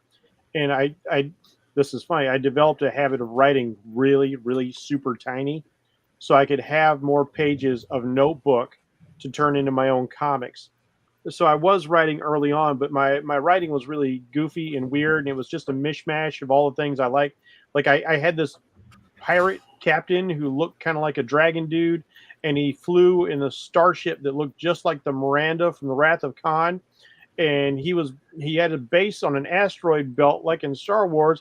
And when this attacking fleet came to get him, a giant lightsaber popped up out of an asteroid and sliced the entire squadron in half. That's the kind of content I was creating way back in the day. But when I read the official handbook of the Marvel Universe, this gave us a beautiful picture of the character, and it gave us a history. And it also explained the superpowers in as scientific a method as they could. This changed everything for me. This was a paradigm shift. Every character, every story I create after that, as I'm drawing a character, his history is being revealed to me. His personality, his wants, his needs, his flaws, his desire. All this comes into being as I'm drawing the character. And that's been a part of my process ever since then. So it just happens. And when you create a character, well, you've got to create a world for them to live in. If you're not drawing Spider-Man, if you're drawing Mr. Happy, if you're drawing your own guys, they have to live in a world. And that just becomes an extension of that sort of thing. So the world building became a very natural thing for me. And I guess just all these decades of reading everything voraciously, it just kind of seeps into you by osmosis after a while. And so those lessons were integrated, even though I didn't know they were being integrated. You come to understand how story and character work. And being an artist whose artwork, because I was always very intently interested in very detailed artists, I became very interested in being detailed into my world building. So when this project came up, the first thing I did is I started deciding on the geology and the ecology of this world. And I wanted it to make sense within the context, because context and continuity and details all matter significantly to me. And, I just, it's weird because my writing style can be fly by the seat of your pants, a little Stephen King, but I think I'm able to rein myself in a way that he often doesn't. Like Steve, as much as I like some of his stuff is awful rambly, and I do let the characters talk to me. I do come up, like I conceive of a scenario and I put them in there, and I just kind of let's see what happens.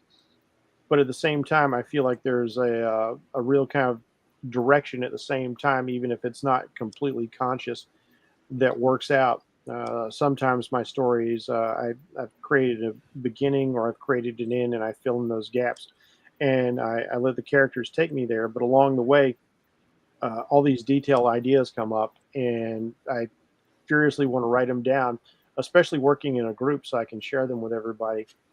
But I think I got a little of that magic George Lucas touch or James Cameron touch that I love creating not just the characters but the world they live in, and I'm so excited to share all that with the audience. It becomes an easy thing to just create all these things and put them down, and like as you get more, like it stacks and stacks and stacks, and like the next thing you know, oh wow, I've got a world, and then beyond that, holy crap, I've got a universe. How did that happen? But it happened. What about you guys? What about Steve and Mike? Yeah, Mike, do you want to start? Sure. Well, as Steve knows, I'm pretty detailed in my world building notes, and if you guys have read my script, you know what I mean.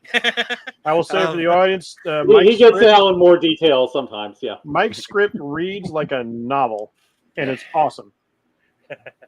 One of my main focuses on my sci-fi noir story Descent is to make the Delphi hub feel real and lived in. So my job was really threefold in this case.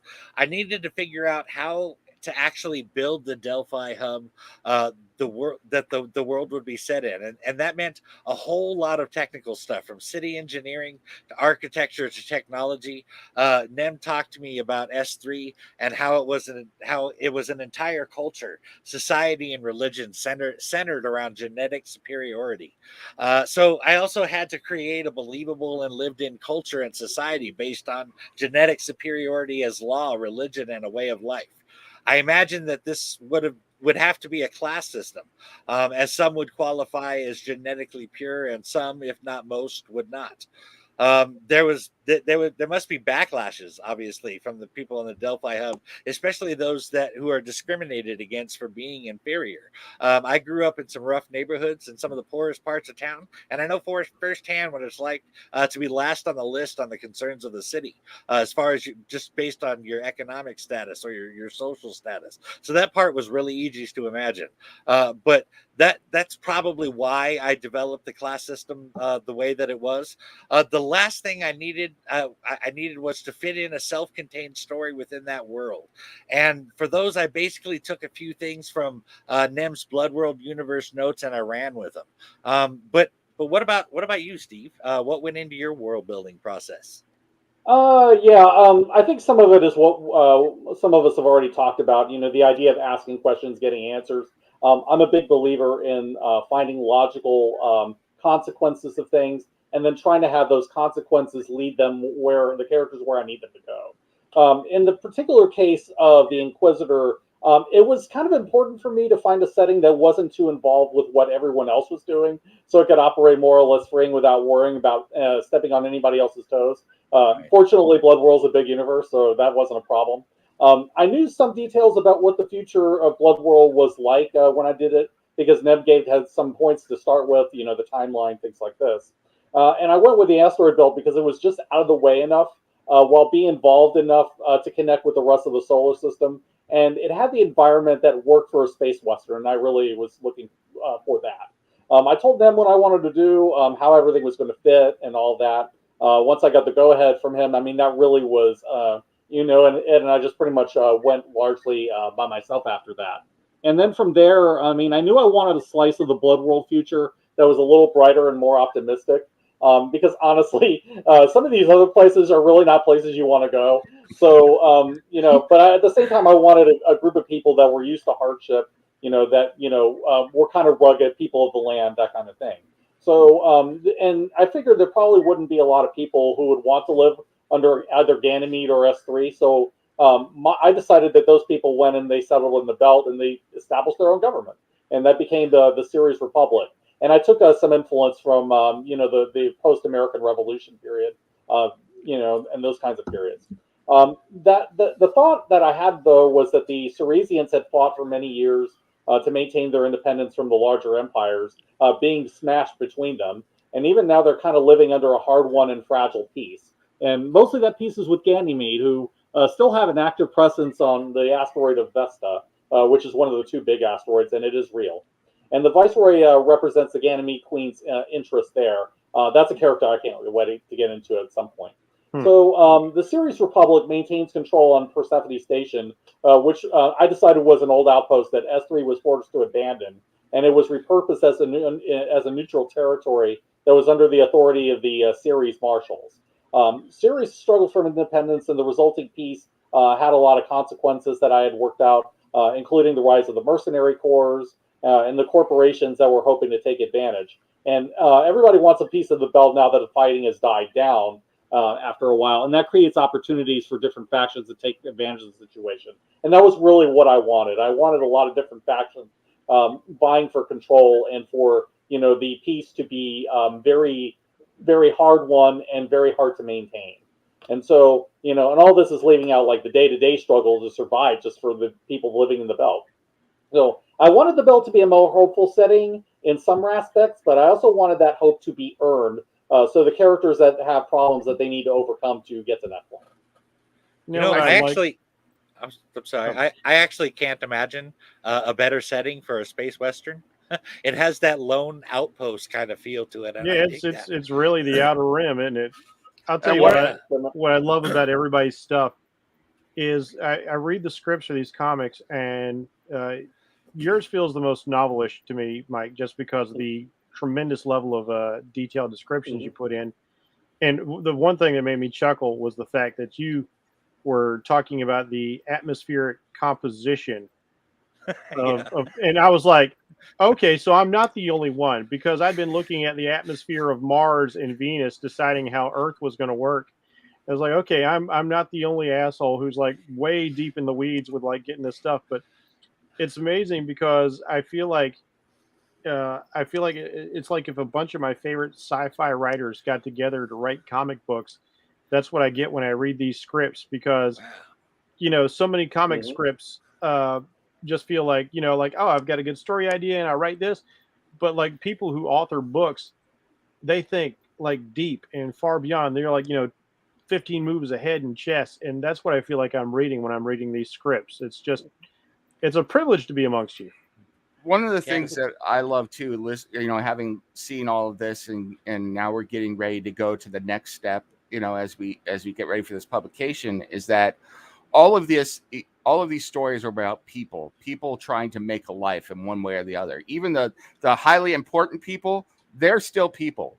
And it's like, it goes back to our tagline, one of our taglines where we say 300 billion people, 300 billion stories. And it's really true, and I hear this from people all the time. It's kind of a weird question for me, but sometimes I go on interviews and people are like, what is your advice for new writers? And I'm kind of like, I don't know. When I figure it out, I'll let you know.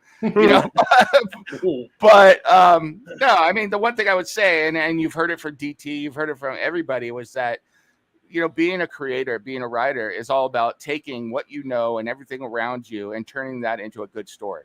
And whether I knew it or not, and as I was listening to you guys, something clicked in my head. Some of my training when I was at West Point, they give you all these different things, and you have to take political science.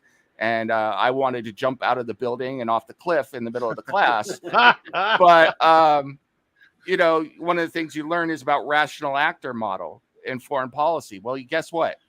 When you write good villains, good people stories, you're using rational actor model. You're putting yourself, whether you know it or not, You're putting yourself in the place of these people, and all of them are acting rationally to what they think, is the best thing for them, unless you're writing the Joker or something, who's just a complete lunatic. But yeah, I mean, the best stories with the best villains, Lex Luthor is acting rationally for himself. He doesn't think of himself as a villain most of the time. When he's written the best way, he thinks he's doing something good.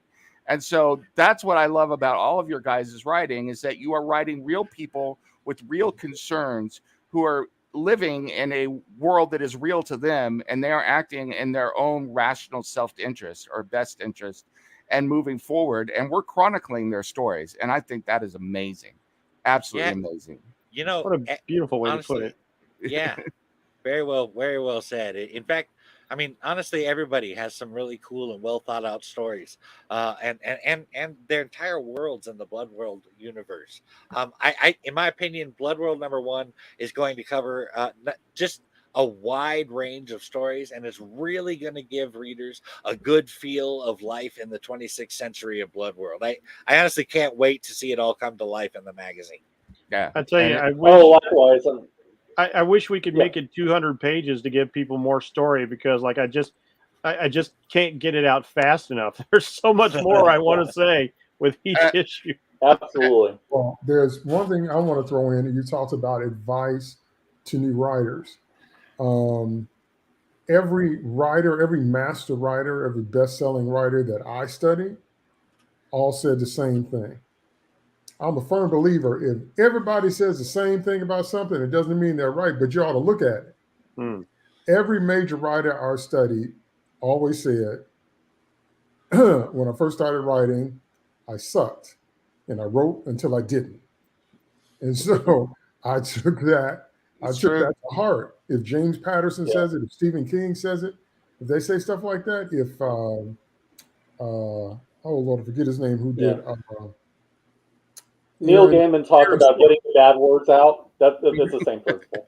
Aaron Sorkin. If Aaron Sorkin says that, the people that are masters of language and masters of turning phrases say, if they all say, when I first started writing, it was bad, and I just wrote until it wasn't. So my grandmother always taught me that you learn by doing. So that's my advice to new writers: is do not be beating yourself up because maybe your best work isn't, your first work isn't like War and Peace. Maybe you haven't written your magnum opus your first time out. Don't beat yourself up. Just keep writing, because the only way you're going to get better is if you keep writing. There is no other way. And it's like that with most things. I mean, I haven't seen an artist yet who got down and drew, Spawn. Todd McFarlane didn't draw Spawn the first time he drew something. So. I give that exact same piece of advice to aspiring artists who talk to me. Is like, just keep working at it, man. Study out of books, study out of YouTube videos, absorb that content, but you got to keep drawing. And I'll say, as far as writing goes, the two best pieces of advice I ever got were, one was from Ray Bradbury, and he said, write a short story a week. If you write a short story a week, by the end of the year, you've written 52 short stories. You're bound to get better as you go along. And then you can eventually turn that into long form fiction. And the other thing that used to stress me out really bad was dialogue. I wanted it to sound legit, realistic. I wanted it to sound like a conversation and not like me talking to myself from this side and this side. And so read out your dialogue. And if you have a facility for it, like I do, a little acting facility, play the character, see how it fits, give that a shot. And I think you'll find it improves things. But read your dialogue aloud. You'd be amazed at how different it is once you hear it. But I think the last thing, if I could bring us back on topic here, we're starting to run a little long, and we got to get back on subject here. Us running long? What? I believe Steve had something for us next. Yeah. The next question I had, all the discussion writing is great, but I think we need to move a little bit to the art front for this next one.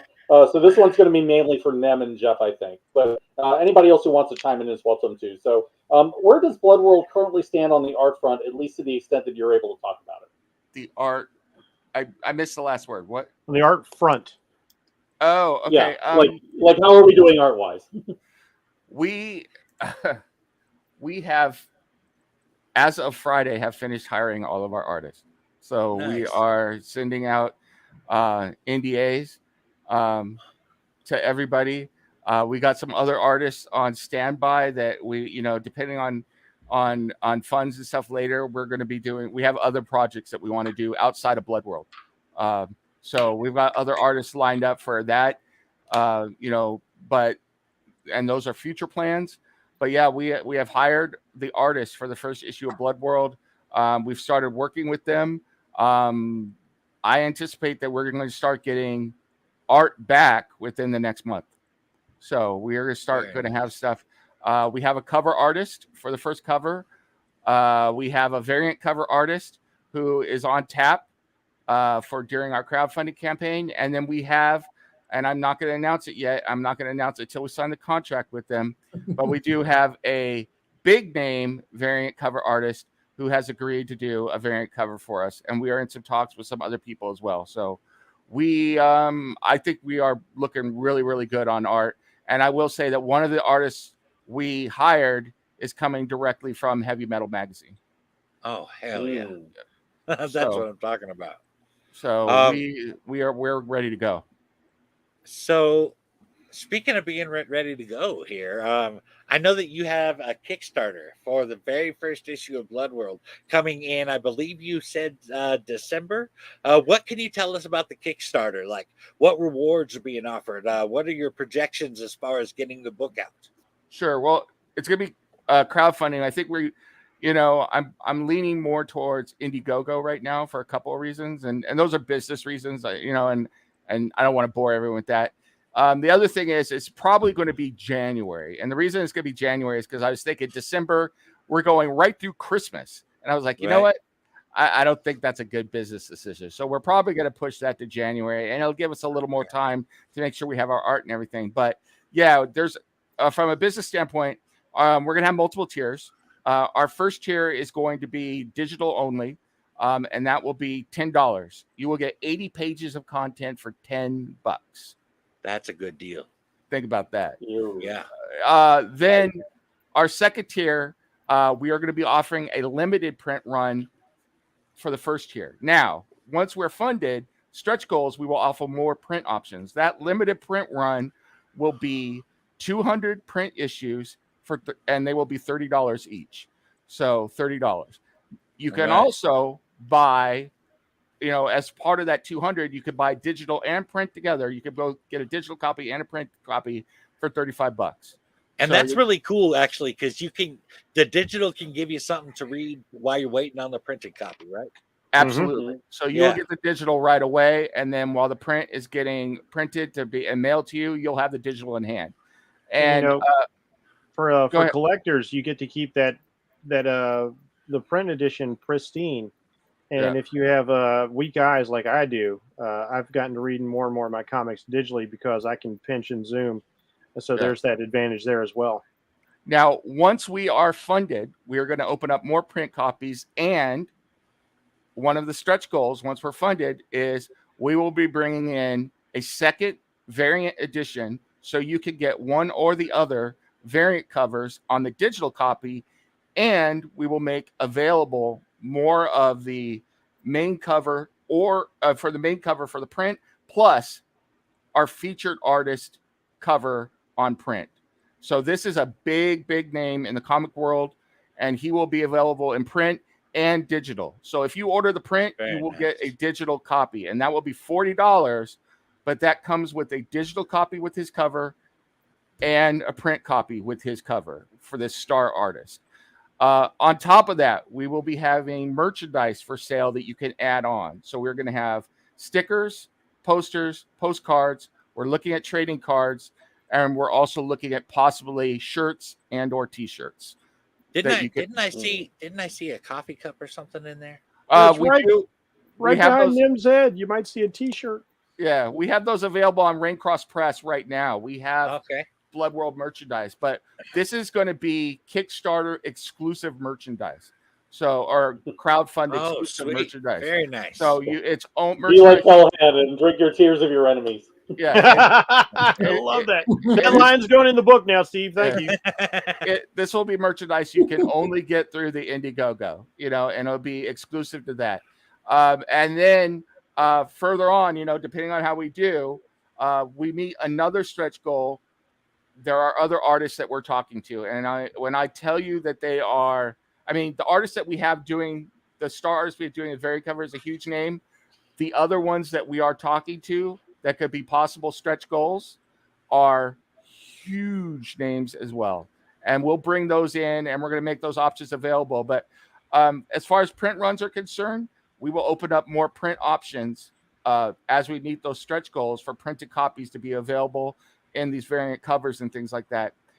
Once the crowdfunding campaign is done, we will, for a limited time, continue to sell through Indiegogo on demand. And eventually, issue 1 will go its own way and will go to our global distributor. And I can't name that yet because we haven't signed a contract with them yet. But then issue 1 will be available with our global distributor through them on demand printing. And we will go straight into issue 2. And it'll be similar like that. And that's the plans. And we'll be going forward from there. And then once we get enough material through issue 2, 3, 4, we'll start collecting all of these various stories into trades and single issue floppies that will also be available to buy. So very nice. Awesome. So I guess we'll wrap it up. So where can we find each of you? And do you have any other projects you want to plug? I know all of you have other irons and other fires. So if you want to plug any of them, now's a good time. We'll start with Nem and just work our way around. And we'll end with Mike and myself. Yeah, sure. You can find me at Nemesis FT2 on Instagram, Twitter, Facebook. You can also find Raincross at raincrosspress.com or at Raincross Press on Twitter, Instagram, and Facebook. We're on there. I would also say, as far as other projects, I also write for ASAP Imagination. OPSEC number 1 is out. The Long Game, a Michael DeMcCauley novel, is coming out later this year. And OPSEC number 2 is on pre-order now. So go check that out at asapimagination.com. How about you, Jeff? Let's see. You can find me on Twitter at Bracey452. That's Bracey 452. Oh, look, you can see my name there. So there it is. That's how you spell it. I also have a very long-standing account on DeviantArt, which is Bracey100. Look at how I'm just branding myself with Bracey everywhere. You can also find me on Instagram. I can't remember if it's Bracey452 or Bracey100, but one of those will probably bring you up. If you see my hat here, this is the logo and motif of my main character, Mr. Happy, which is part of my comic book universe called the Infiniverse, where anything and everything can happen. And I hope I've got 20 pages of the start of a Mr. Happy comic art drawn, which will be a 4-issue or perhaps 5-issue series of his origin story and kind of the origin of the world. And I'm planning on either following that up or working on at the same time my superhero patriotic team called the Symbols of Liberty, which is being led by Uncle Sam and features characters such as the American Bald Eagle, Statue of Liberty, Liberty's Bell, Blind Justice, and Rushmore. You wrote a story about DT, the American Bald Eagle? Coincidentally, the guy who is the American Bald Eagle is a black man. So there you go. Air Force captain who can transform into a humanoid bald eagle. Nice. How about you, DT? You can find me on DT2 Comics Chat on Twitter. I'm on Twitter every day. You can go to my website to find all my latest projects, davidtaylor2.net. And I have lots of major announcements, so I'll just give you one here. One of them is that I'm finally releasing a follow-up to my first novel, Lucifer, Soldier, Serpents, and Sin. Oh, fantastic. And that should be out by the end of the year. I've had it ready for a while. I'm just trying to get the launch right, but I've been so excited. I've been working so hard to try to get everything out because it's a vast story world. So I'm really excited about it. And since I'm releasing it during the times we live in, I can already tell it's going to be controversial.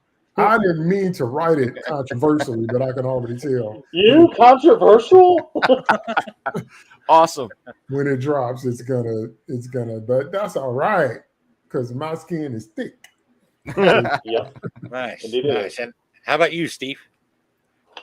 Yeah, I mean, you can find me at Shadewing on Twitter. That's usually where I do most of my talking. In addition to reviews and the comics that I'm doing for Omen and for Revelation, I also do podcasts for Comic Crusaders, where I co-host on Sloppy Soils and Cinema Crusaders with these fine gentlemen that we've been talking to.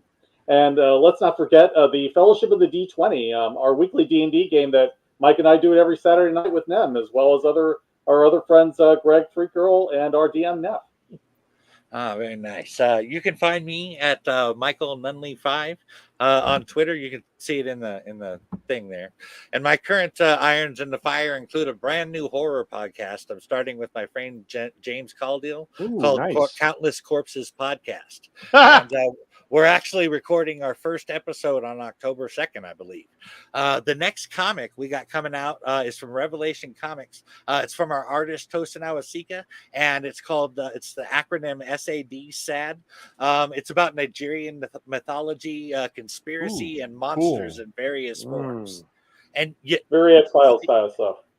Steve was definitely right. You cannot forget the Fandolin 5.5. By God, we have a lot of fun playing D&D, and if you're into that, you should definitely check out the game. But that's about it, folks. Thanks for coming on the show, everyone. It was a pleasure. I do have one other thing I got to say. Okay. We are hijacking Mike onto Cinema Crusaders next month for at least one episode, maybe more, because we're doing Halloween movie madness all next month. So yeah, That is his jam. yeah, I do love me some horror movies. So this one was actually a little weird for me and Steve, being both part of the interview and giving the interview. But this was fun, and I think folks got a good taste of what's to come. So we'll see you next time on ORP, folks. And I want to take this opportunity to thank our patrons who make this podcast possible. Indie Comics.